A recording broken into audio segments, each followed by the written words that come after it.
Perkenalkan, nama saya Safna Afrazakiyah. Nama saya Emergi Salsabil. Saya Hanindya Nazarianto.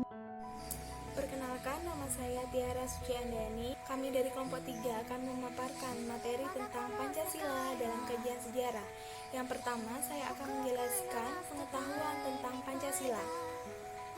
Sesuai fakta sejarah, Pancasila tidak terlahir dengan seketika pada tahun 1945, tetapi membutuhkan proses penemuan yang lama, dengan dilandasi oleh perjuangan bangsa dan berasal dari gagasan dan kepribadian bangsa Indonesia sendiri.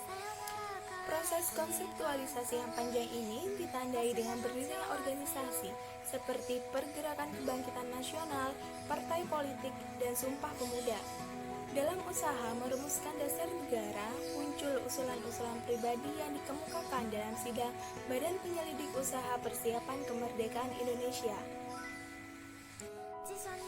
Dari banyaknya usulan-usulan yang mengemukakan, Insinyur Soekarno berhasil mensintesiskan dasar falsafah dari banyak gagasan dan pendapat yang disebut Pancasila pada 1 Juni 1945. Rumusan dasar negara ini kemudian didedar kembali oleh panitia yang dibentuk BPUPKI, yaitu Panitia 9, dan dimasukkan ke dalam Piagam Jakarta. Selanjutnya, pada tanggal 18 Agustus 1945, Pancasila secara sah menjadi dasar negara yang mengikat. Sebelum disahkan, terdapat pada bagian yang diubah, yaitu bagian ketuhanan dengan kewajiban menjalankan syariat Islam bagi pemeluk-pemeluknya, diubah menjadi ketuhanan yang Maha Esa. Rumusan butir-butir Pancasila yang pernah digagas, baik yang disampaikan dalam pidato Insinyur Soekarno ataupun rumusan Pancasila Panitia 9 yang termuat dalam Piagam Jakarta. Berdasarkan sejarah, ada 3 rumusan dasar negara yang dinamakan Pancasila, yaitu rumusan konsep Insinyur Soekarno yang dibacakan pada pidatonya dalam sidang BPUPKI, dan rumusan oleh Panitia 9 dalam Piagam Jakarta, dan rumusan pada pembukaan Undang-Undang Dasar 1945 yang disahkan oleh PPKI pada tanggal 18/1945. Pancasila merupakan ideologi dasar bagi negara Indonesia yang berasal dari ajaran Buddha dalam kitab Tripitaka 2 kata, yaitu panca yang berarti 5 dan sila yang berarti dasar. Jadi secara leksikal, Pancasila bermakna 5 aturan tingkah laku yang penting.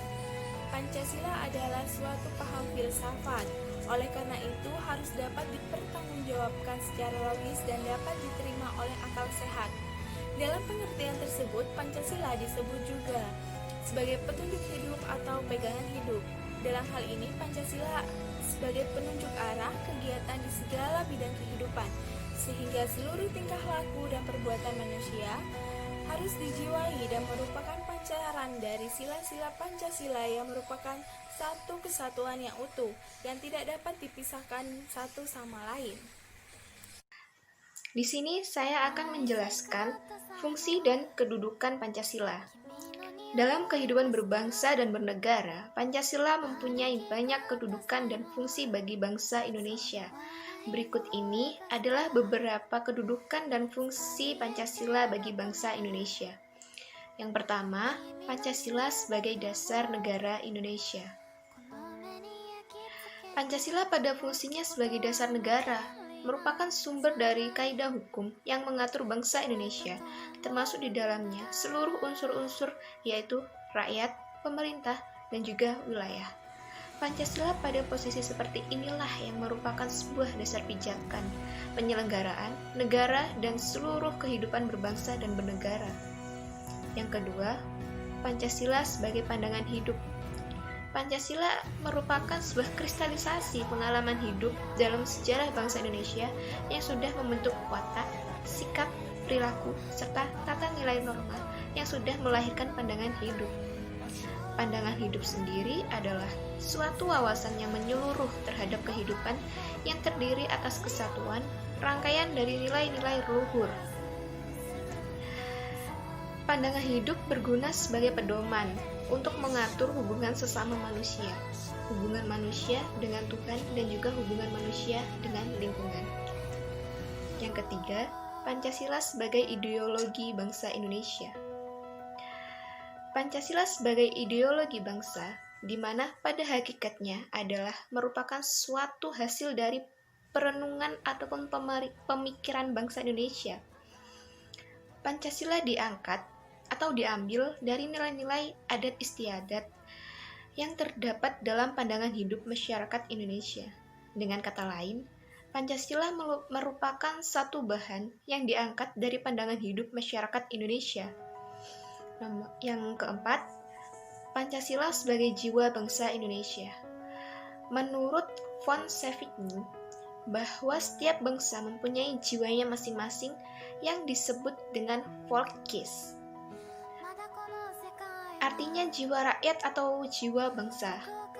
Pancasila sebagai jiwa bangsa lahir bersama dengan adanya bangsa Indonesia, yaitu pada zaman dahulu kala, yakni pada masa kejayaan nasional. Yang kelima, Pancasila merupakan sumber dari segala sumber tertib hukum.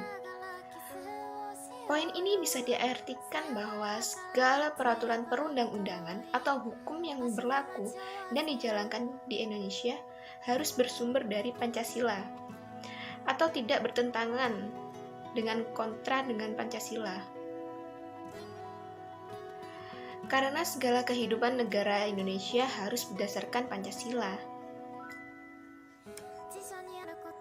Dan yang keenam yaitu Pancasila sebagai kepribadian bangsa Indonesia. Pancasila sebagai kepribadian bangsa karena Pancasila lahir bersamaan dengan lahirnya bangsa Indonesia, serta merupakan ciri khas dari bangsa Indonesia dalam sikap mental ataupun tingkah lakunya sehingga bisa membedakan dengan bangsa lain. Dan juga Pancasila merupakan wujud peran serta dalam mencerminkan adanya kepribadian negara Indonesia yang dapat membedakan dengan bangsa yang lainnya, yaitu amal perbuatan, tingkah laku, dan juga sikap mental bangsa Indonesia. Yang ketujuh, Pancasila sebagai cita-cita dan tujuan yang akan dicapai bangsa Indonesia. Pancasila mengandung cita-cita dan tujuan negara Indonesia yang menjadikan Pancasila sebagai patokan atau landasan pemersatu bangsa, yang mana tujuan akhirnya adalah yaitu untuk mencapai masyarakat yang adil, makmur, yang merata baik secara material ataupun spiritual yang berdasarkan pada Pancasila. Yang kedelapan yaitu Pancasila sebagai perjanjian luhur. Artinya, Pancasila sudah disepakati secara nasional sebagai dasar negara pada tanggal 18 Agustus 1945 saat sidang PPKI. PPKI tersebut adalah wakil-wakil dari seluruh rakyat Indonesia yang mengesahkan perjanjian luhur Pancasila tersebut. Yang nomor 9, Pancasila sebagai falsafah hidup yang mempersatukan bangsa Indonesia. Pancasila adalah sebuah sarana yang ampuh untuk mempersatukan bangsa Indonesia. Kenapa? Karena Pancasila merupakan falsafah hidup serta kepribadian bangsa Indonesia yang mengandung nilai-nilai serta norma-norma yang oleh bangsa Indonesia diyakini paling benar, bijaksana, adil, dan tepat bagi bangsa Indonesia untuk mempersatukan rakyat Indonesia. Yang terakhir, nomor 10, Pancasila sebagai paradigma pembangunan. Pancasila sebagai paradigma pembangunan nasional mempunyai konsekuensi bahwa di dalam segala aspek pembangunan nasional wajib berlandaskan pada hakikat nilai-nilai yang berasal dari sila-sila yang ada di dalam Pancasila. SIM 018. Sikap kita terhadap Pancasila yaitu dapat mengamalkan nilai-nilai yang terkandung dalam Pancasila tersebut, selalu menghormati dan selalu meneladani Pancasila. Lalu, perilaku kita terhadap Pancasila. Sila yang pertama, ketuhanan yang Maha Esa. Contoh perilakunya, beribadah dan selalu berdoa kepada Tuhan yang Maha Esa. Sila yang kedua, kemanusiaan yang adil dan beradab. Contoh perilakunya, dapat berteman dengan siapa saja tanpa harus membeda-bedakan apapun hal itu. Sila yang ketiga, persatuan Indonesia. Contoh perilakunya, dapat ikut serta dalam kegiatan kemasyarakatan secara bersama-sama. Sila yang keempat, kerakyatan yang dipimpin oleh hikmat kebijaksanaan dalam permusyawaratan perwakilan. Contoh perilakunya, selalu menghormati dan menghargai pendapat orang lain. Pancasila yang kelima, keadilan sosial bagi seluruh rakyat Indonesia. Contoh perilakunya, selalu menghargai dan menghormati hak dan kewajiban orang lain.